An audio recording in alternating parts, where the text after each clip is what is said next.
Welcome back to another episode of Wellness in the Wavelength, episode 15. And this one is super special because it's our first one ever recorded in person. And we have the lovely Bambi with us. Hi, guys. Let's Happy go. to be here. The Florida girlies. Yes. So what's also really special about this, and I didn't really know, I found out kind of organically, but that mental health is actually a huge component of Bambi's project and journey and kind of what got her started in the industry. So I was like, Shorty, you got to come on the podcast. For sure. So now we're here, and tell us all about yourself and your project. Yeah, so my name's Gabby. I'm a dubstep DJ and producer here in Tampa. My project is called Bambi. And yeah, mental health is super important to me. As soon as we, started chatting about it, I was like, you know what? I need to get on that podcast because this is like my forte. Like, it's always been super, super important to me. And navigating it while also being in a creative space is important as well. Overcoming obstacles, that come with that too. So.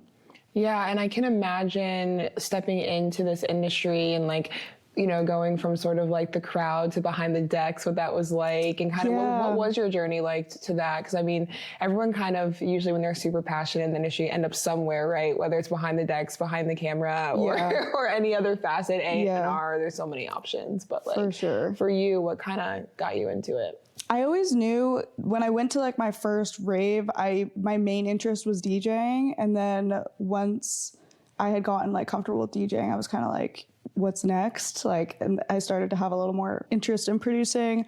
My boyfriend was actually the one that downloaded Ableton because he wanted to produce and he never really got that into it. And I was like, what's this? I'm going to just see, what I can do. And it was super overwhelming at first, but it was, it was used as a creative outlet for me. So I started to fall in love with that, even more than DJing, over time. You said, mine, give me.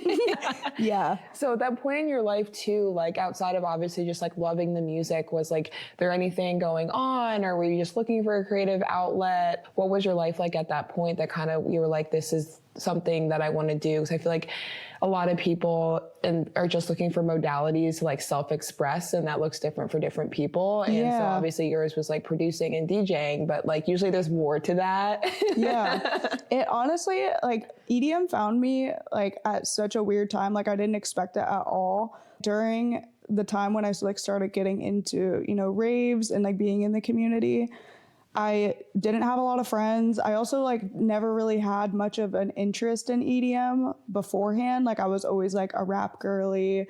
I liked alternative music, but I had this one friend at the time. He was like, you need to come to a rave. It's going to change your life. It's really fun. And he would play some EDM songs. And I was like, it's cool. I can rock to it, but it wasn't anything that I was obsessed with. But going to a show in person is what made me really fall in love with it.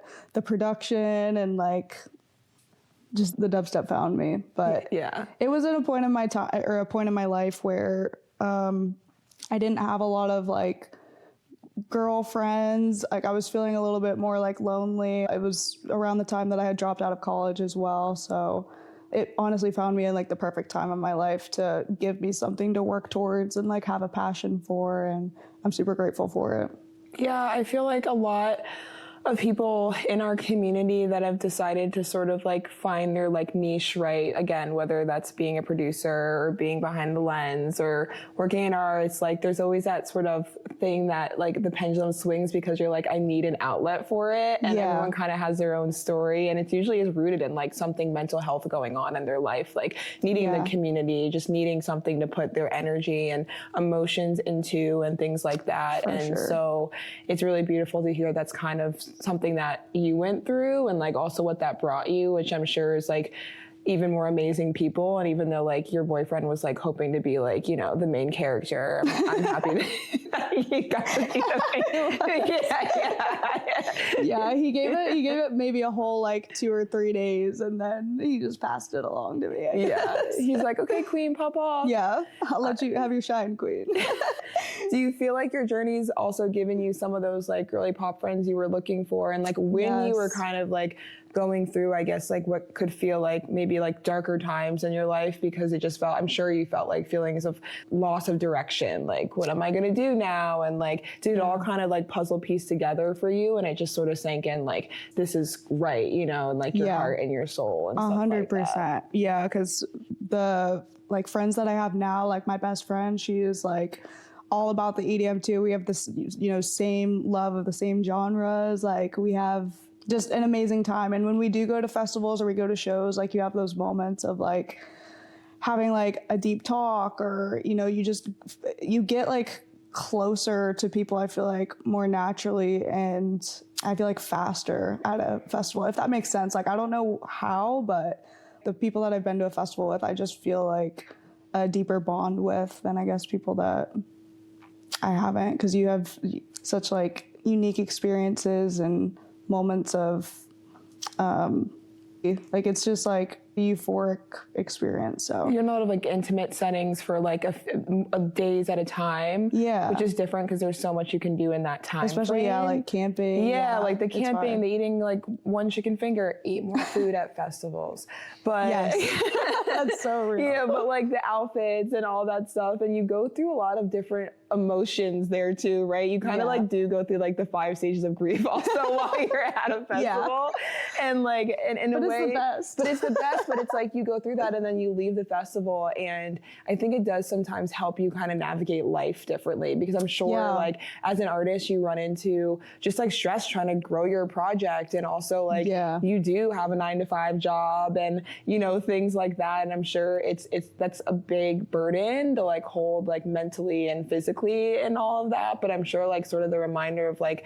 wait, this is like, I got here because I was feeling this way, and so these kind of peaks and valleys is like okay because I'm right where I'm supposed to be. It's like divine timing. Like, I'm such a believer that like everything happens for a reason, and everything that's going to happen will happen at like the perfect moment. And I'm such a believer that like the EDM community, all of my friends that I have right now, that we've bonded over the EDM community, it was because of like divine timing. Like, it found me at the, you know, perfect point in my life, and it really like brought me out, you know, of kind of like a rut that I used to be in. So it's a beautiful thing. And gave you like a modality of self-expression. Like something I say. Literally a passion. Yeah, a passion. I always like say a lot of times like creatives, you know, anyway, like we're all creatives in different ways, but like most creatives have always been their whole life. They just like are working towards finding their like modality to express that. Yes. And then once they find that modality, whatever it is, it's like, like you said, divine timing, and then their whole world around them like really does like fall into place. So, you know, there's people that'll be like, I haven't done this for that long or this or that. And it's like, but you have been doing it for so long. Yeah. You just like found now, like, again, the modality to be able to do that, and then allowing it to kind of like weave through your life and bring brightness. And even on like the dark days, you like still have that reminder of like, it is a blessing to have like found your thing. Yeah, 100%. Like, even when I was a kid, like, I've always loved music. I used to play the piano. Like, if you saw my piano, that's actually the piano that like I learned on. Like, when I was like a little baby. But the piano, I played the guitar a little bit. So like, I've always loved like music and playing instruments. But yeah, EDM music has been like the thing for me, where I'm like, I feel like I can grow on this. Like, I have such like a interest in it, and it's difficult. Like, not a lot of people, music production is fucking hard, and like you don't realize it until you like actually open up the DAW and you're like, what the fuck am I looking at? Like, it's such like a new, it's literally like, it's like learning a new language almost. Like, you don't know what anything is. I've watched someone like making a song, and I'm like, what in the static is going on? It's like what it looks like from me. Like, it's not the sound that doesn't sound good. It's like me looking at like Ableton, and I'm just like, I'm like, so how does this work? Yeah, it's a lot, but it makes you like appreciate like the big artists. Like, you're going to see Subtronics, like the amount of years that this man has put in to his craft, and like learning every square inch of Ableton. Like, it is not easy. Like, it takes a long time. I mean, the technicality, and then also like the creativity that goes in behind it too. So it's respectable. For sure. I mean, the first time I saw Subtronics was in like a 150, 200 cap venue. And Really? yeah, years ago, obviously. The show like wasn't even sold out, like, which was nice for me because I like to flail around. Like I need room, like, you know, I'm trying to be aerodynamic out here. But,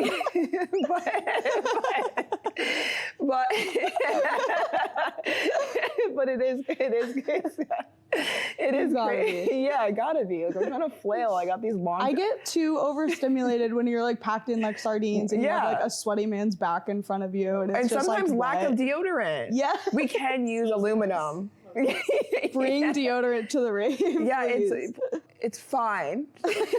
Degree, sponsor us. No, but on a real note, it does like the community behind it and everything it brings in that modality and that art form. It's like we're so lucky to have been able to find that. And then something you said earlier when you were talking about like how you felt like lack of like sisterhood, right, prior, and like how you have it now.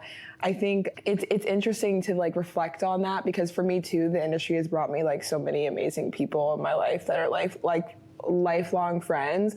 But I know earlier, even before we were yapping about kind of like last week, and I mean, Mercury is in the microwave, so I'm not too shocked that some things are going down. Yeah. But some things that you pointed out, that just about how good it feels and all this amazing positivity, which is what attracted you to the community and like what makes you want to stay in it and grow your project. But I do think there's like this real note, and I'm sure it's something you worry about too as an artist, is like making the right decisions, like, and the mental load, because like, I mean, I don't think we need to like say it, like call it out. But I mean, someone recently like had to change their entire tour name.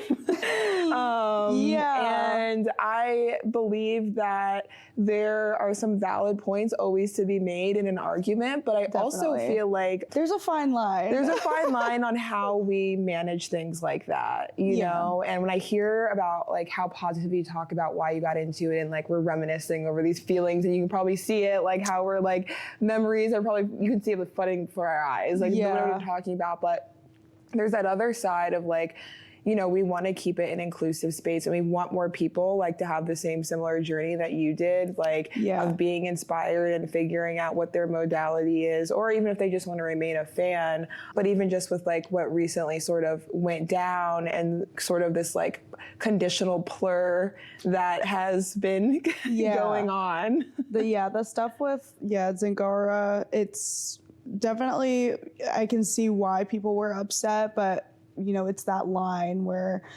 if you're plur, like it's plur under, you know, any condition. And even if someone makes a mistake, like we're all fucking human, like we're all gonna make mistakes.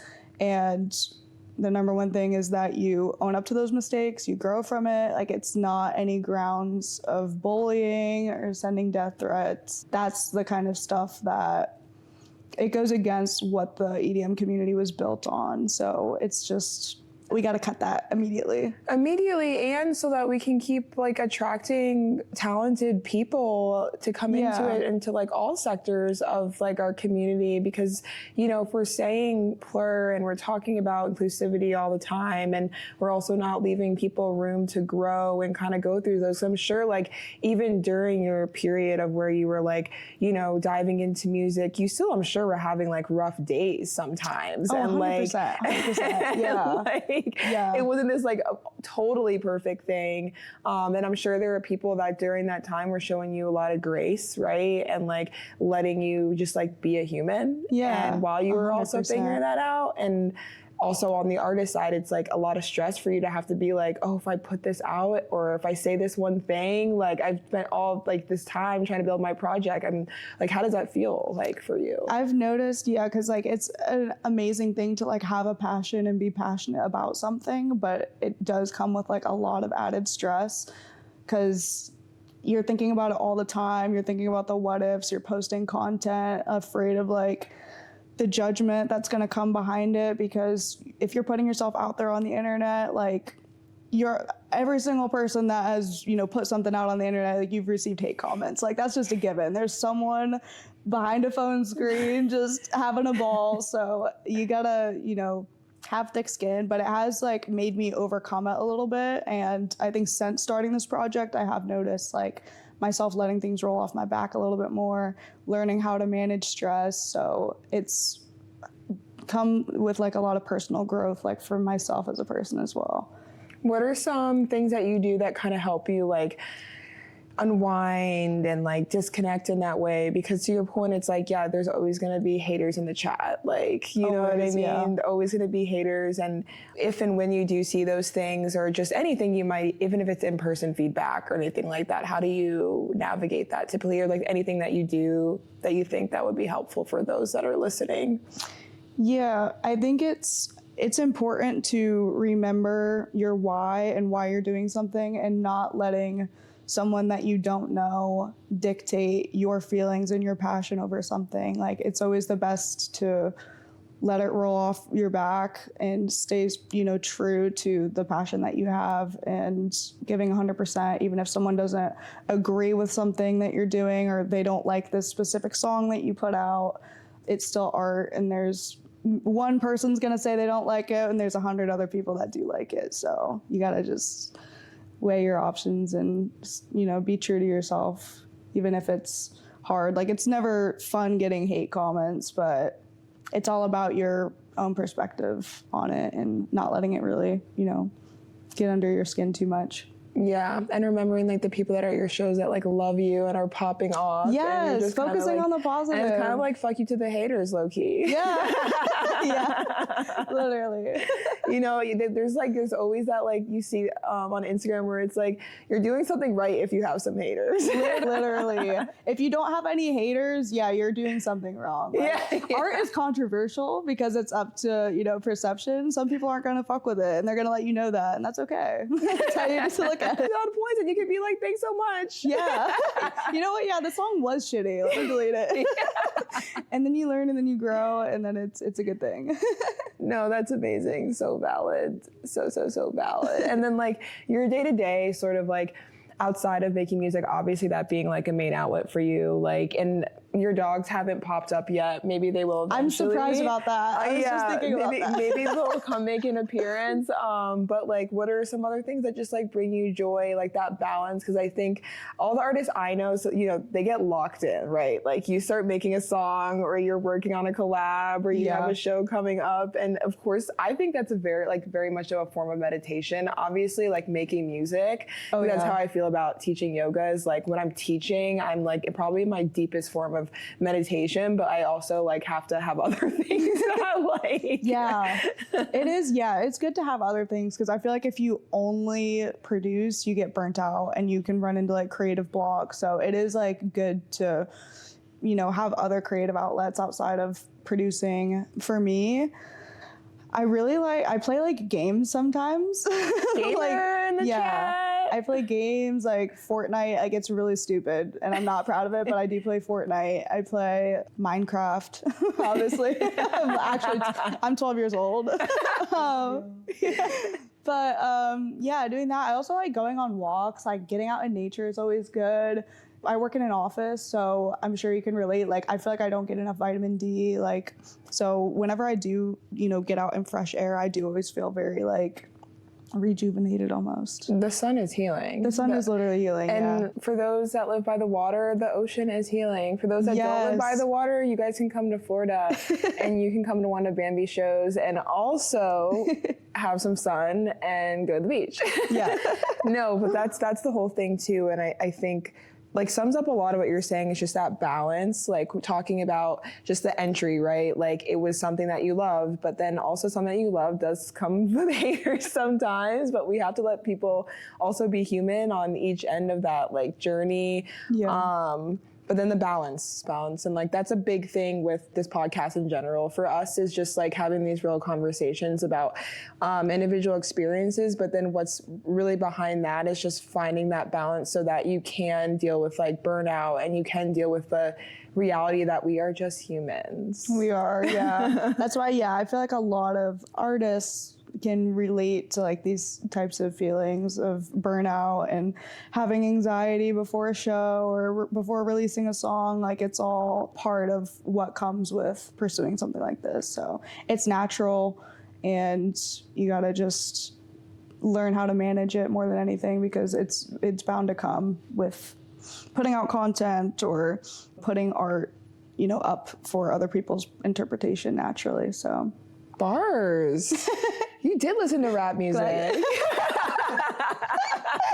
I was a rap girl. I'm like, okay, bars. She's just like spitting right now. Pop off. Someone called Drake. I'm coming for your job. Yeah, again. Yeah. You took your boyfriend's moment. You're like, Drake, goodbye. Yeah. Oh my God. If you're watching Drake, she's coming. But count your days. Yeah, count your days. Okay, so one more thing before we wrap this up, which is inspired by something that you said. Obviously, putting things out on the internet can be really scary for artists. So when you finish a song and you're like ready to drop it, do you drop it and drop it like it's hot and run and like look at the comments later? Or are you like, do you just like step into it and you like what is best for you? I'm just curious about that. So I always, before like releasing a song, I'll put like a little clip of it online just to like soft launch it and see what people think.